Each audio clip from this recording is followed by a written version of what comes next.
I'd like to thank Dr. Liebmann for giving the first webinar for the World Glaucoma Association Associate Advisory Board. Dr. Liebmann will talk about applications and limitations of imaging endpoints. Thank you. Thank you, Gustavo. It is a pleasure to deliver this inaugural lecture for the Associate Advisory Board as the first in a series of conversations about critical and important and timely topics in glaucoma. Today I'm going to speak about applications and limitations of imaging endpoints. These are my disclosures. Some of them are important for this talk. I am a consultant for several imaging companies, and we use many of their devices in our laboratories. Well, as we begin to think about glaucoma, I think we should begin with this article by Anders Hale. In this important article from Sweden, they asked the question, why are so many people going blind from glaucoma? In this particular study, in his cohort of patients, 42% of patients were unilaterally blind at age 85, and 16% were bilaterally blind. So at 10 years after diagnosis, 5.5% of patients became unilaterally or bilaterally, blind from glaucoma. And at 20 years, that number increased to 13.5%. And we should remember that the average age of the patients enrolled in the collaborative initial glaucoma treatment study, which randomized patients with newly diagnosed glaucoma with visual field loss to medicines or surgery, the average age of patients in this study was 57 and a half years. So if I told those patients that 20 years later, 13% of them would be bilaterally blind at age 77, they would be quite upset, and so would I as the treating physician. So a patient who's 77 years old still has a life expectancy, a median life expectancy of approximately 10 years. So many patients are going blind from this disease, and there are too many patients who are still suffering. With increasing longevity in our populations, I think we need to be concerned about whether or not our care is adequate. Because of this, we need to begin the process of developing new drugs, continue the process of trying to investigate neuroprotective strategies, and determine new endpoints, both functional and structural, for glaucoma progression. We're very fortunate because we live in an era of rapidly changing paradigms. This is an age of discovery for us. We have fantastic technologies that are available from basic science and genomics through precision medicine, which allows us to apply that genomic information to patient care. This is going to greatly affect screening, diagnosis, and treatment over the next 20 years, where instead of trying to guess the risk of a patient, risk of developing glaucoma, their genome will tell us a lot about that risk. Translational science, of course, moves that basic science into clinical care, and I think that we have new ways of approaching that and trying to accelerate the process of moving from discovery into clinical science.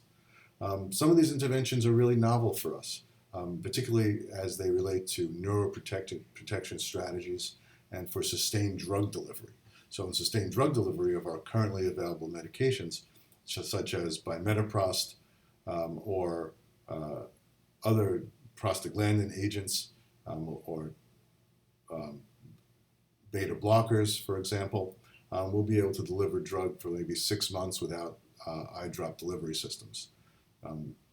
Neuroprotection strategies are, of course, the holy grail for glaucoma to strengthen nerve cells directly, and there are studies in phase 2 trials that are investigating new neuroprotective strategies.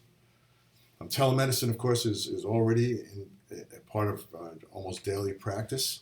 Many of us will look at visual fields or imaging outputs remotely and can help make decisions or assist colleagues from great distances in this regard. It's certainly a fantastic thing for the developing world, where the infrastructure that we have in the developed world is not as advanced. We also are going to be assisted by machine learning and artificial intelligence algorithms. This allows us to use smarter and quicker ways of identifying for example, nerve fiber layer defects or specific patterns of loss on imaging or parametric examinations. All of this results in individualized treatment for our patients.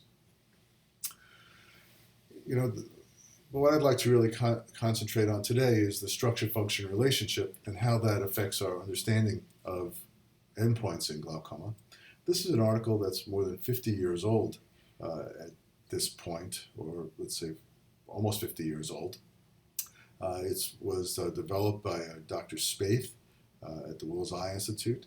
And even in the 1970s, it was recognized that changes in the optic nerve appeared to be occurring before changes began to occur in the visual field.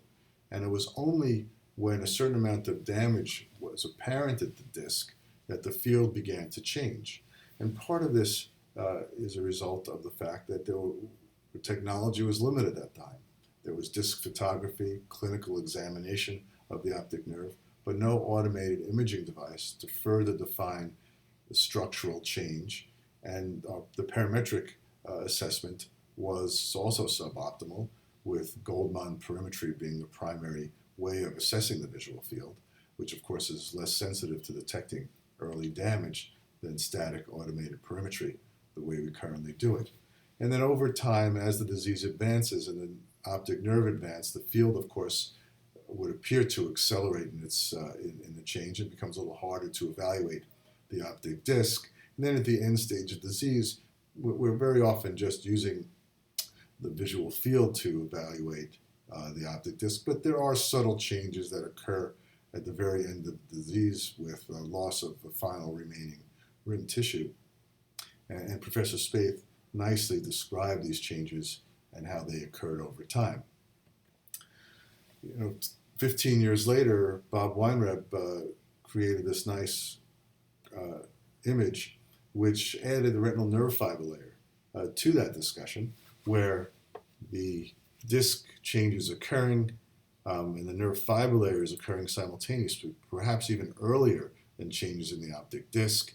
The visual field change occurs as the disc is being damaged, and that progresses as we often see in clinical practice, seems to accelerate over time.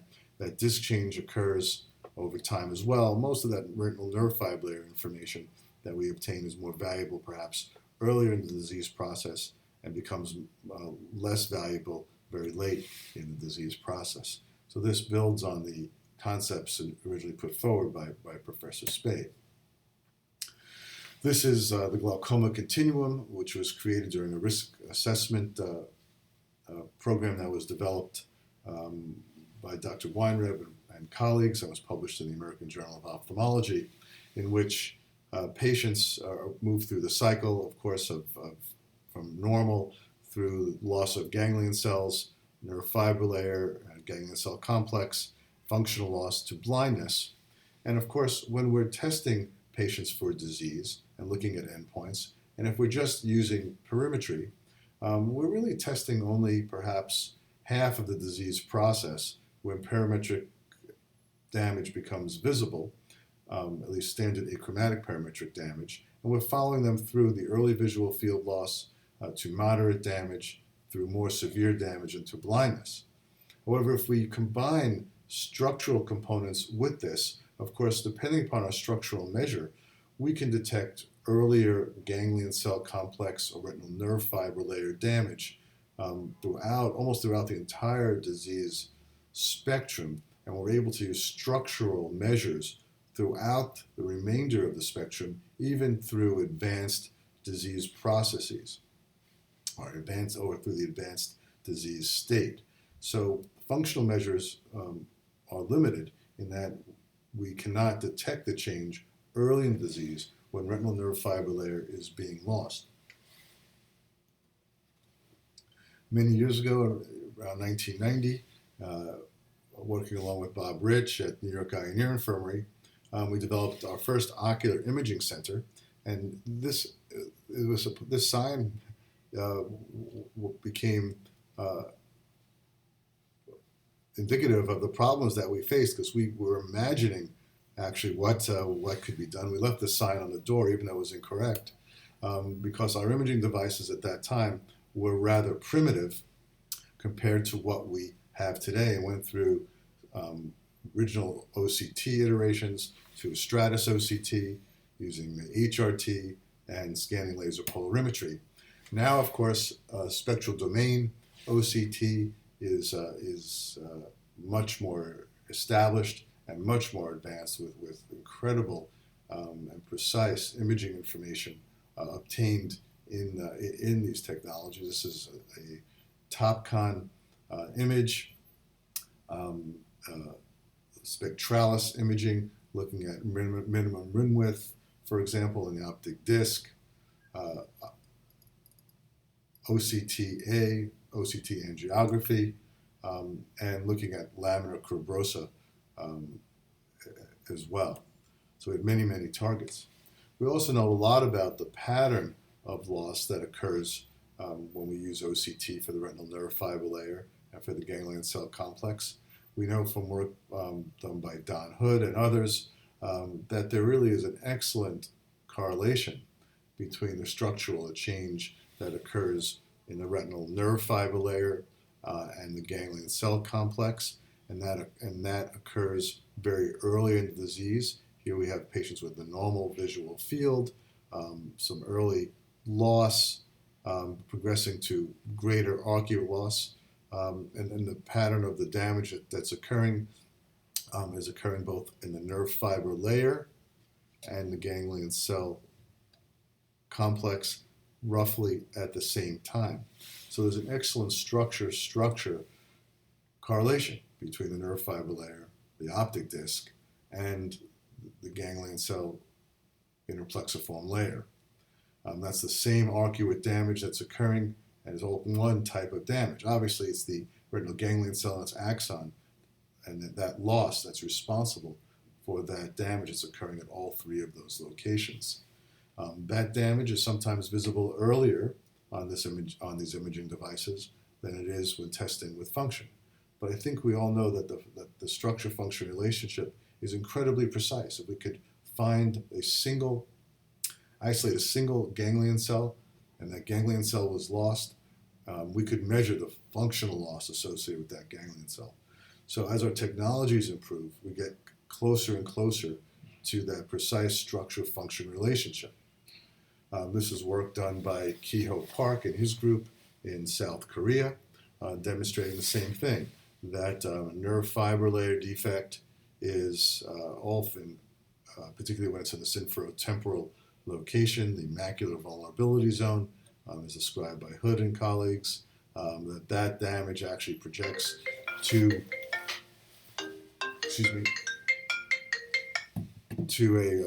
an anatomically consistent location in the macula, and that's a fairly common finding now in 2019 with all of our SDOCT imaging devices.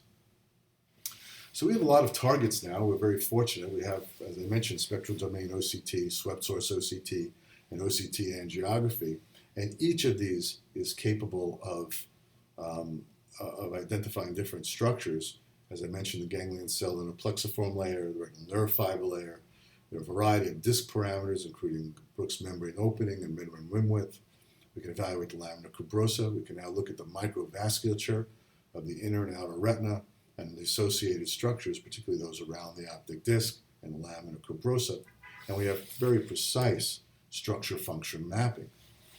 Structure-function mapping was advanced initially to a great degree by Ted Garway Heath at Moorfields nearly 20 years ago. We developed this initial map looking at regions of the visual field and how they correlated to their specific locations on the optic disc. And this has been used in many different studies, including many of our own. More recently, Don Hood has looked at macular structure and function and isolated the various regions on the optic disc that correspond to macular function. This region outlined in red is termed, as I mentioned earlier, the macular vulnerability zone, because it projects to this region in the inferior macula. that is often associated with early loss in the paracentral region. This is, of course, is superior paracentral loss, as indicated in these areas outlined in red.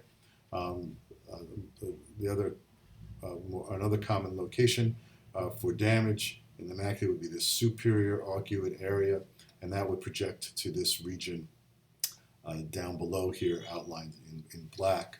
But this inferior macular vulnerability zone is critically important for our patients and in clinical practice.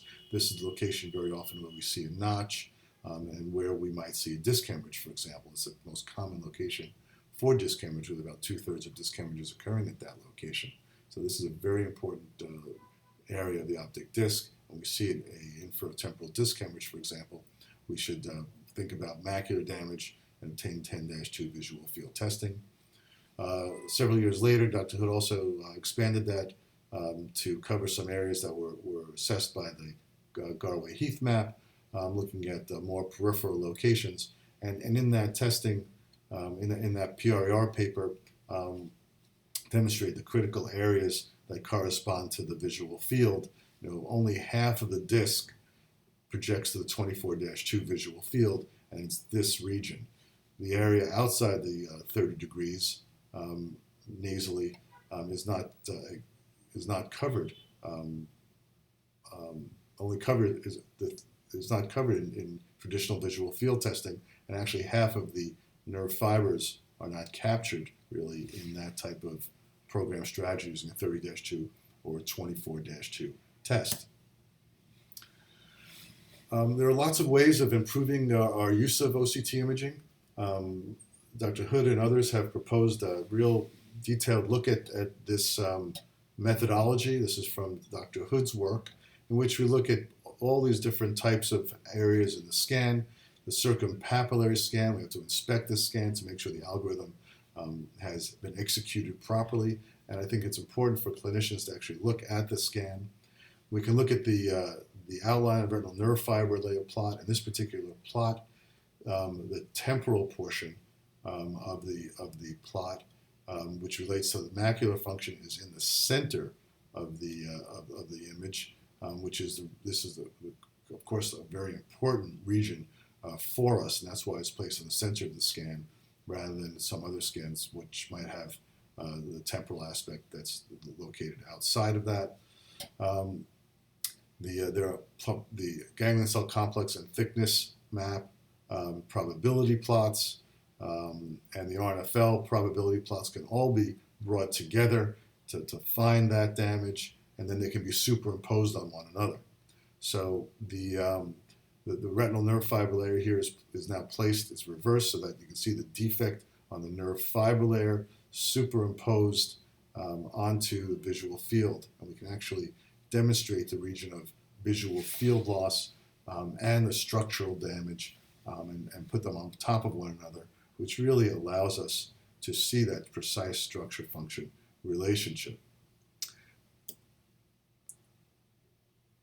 So there are many different ways of looking at this information, of course. This is from the Zeiss Cirrus device, which gives us information about the retinal nerve fiber layer and the probability plots associated with that. This is work done by Christopher Young in one of his publications, along with Bob Weinreb, looking at change in nerve fiber layer over time. We can see that defect in the nerve fiber layer that begins to develop at this time and then continues to progress is occurring before it is actually detected on the visual field consistently. So the nerve fiber layer damage changes, and then the visual field eventually will change. And that's one of the nice things, of course, about imaging in our practices. We can see that damage, that preparametric damage, if you will, before it changes in the visual field. This technology, of course, can be highly useful in clinical practice, and over time, in a series of images, we can then look at retinal nerve fiber layer or ganglion cell complex and see the statistical change that's occurring in these regions over time to both detect change and determine the rate of change and see if it's clinically meaningful for that particular patient. Also points us in the direction of the nerve fiber loss, which directs us to the location of the visual field, which might be changing and could be help us maybe decide to do a 10-2 visual field or follow the 10-2 more closely.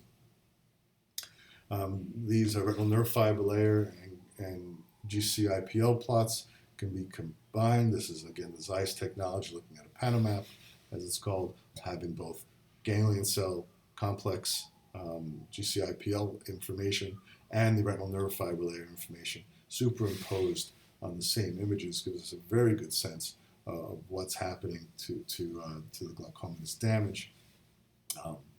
And help us understand the structure-function relationship better.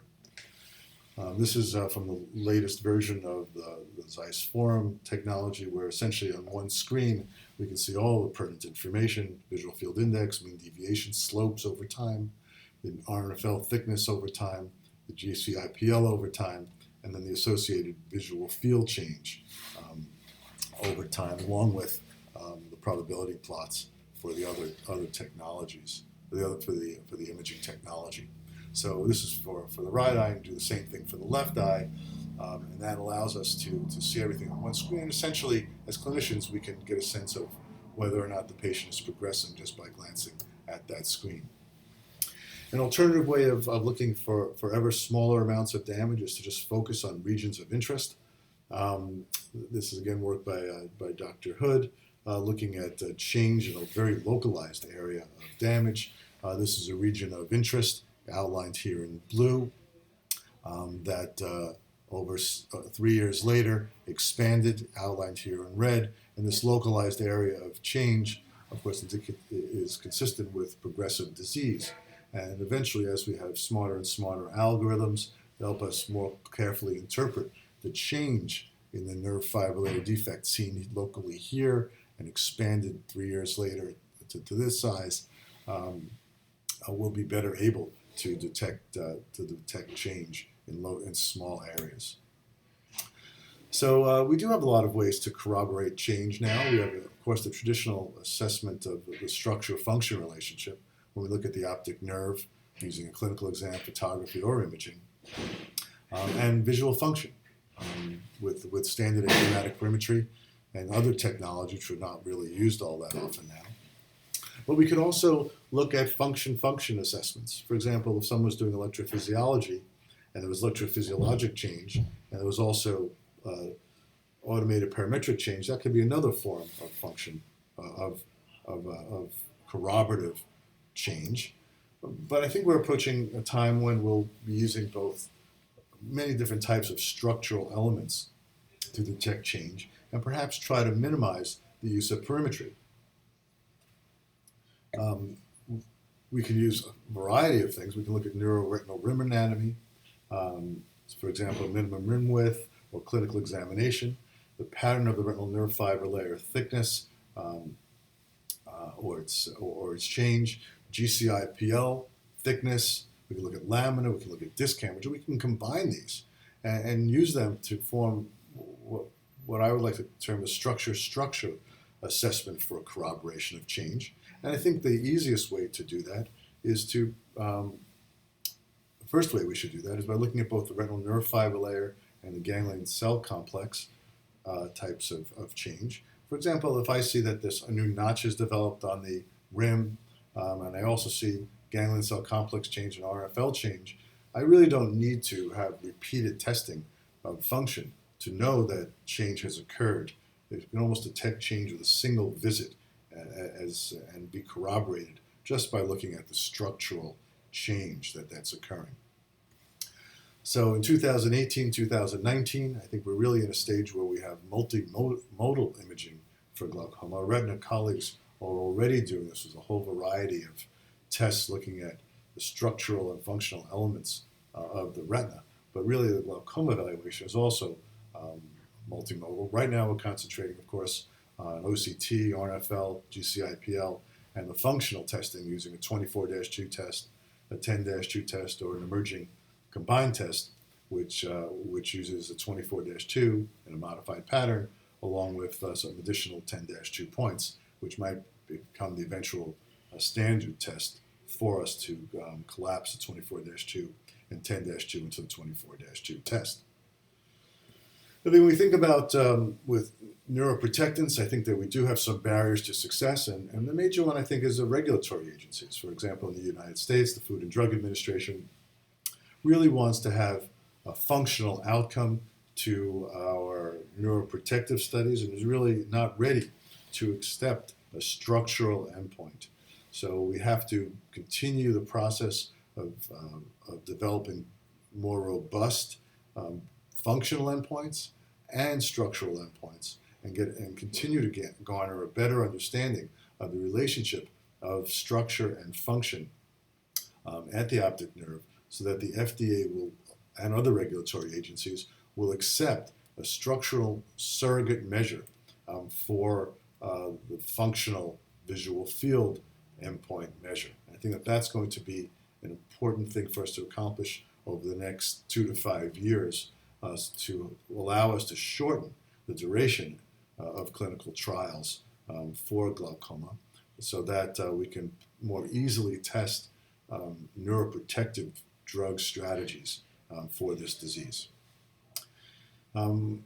Again, we live in a world of rapidly changing paradigms. We have all of the items I mentioned earlier on the left, led by our understanding of the genetics of our diseases that will really revolutionize all of the care we've provided for our patients. The next 20 years are going to be extraordinarily exciting for glaucoma patients. I think these topics, this topic of multimodal imaging, testing for glaucoma endpoint determination, is something that we need to discuss more carefully at our meetings. We need to better assess the structure, combined structure function paradigms using all the tools that are available to us. I think eventually we need to really concentrate on localized change rather than summary metrics, and possibly use that region of interest approach. And I think the resulting testing paradigm will have high sensitivity and high specificity, and is greatly going to increase our ability to detect and care for glaucoma patients going forward. I'd like to thank the WGA for allowing me this opportunity, and thank you to Dr. de Moraes for organizing this symposium.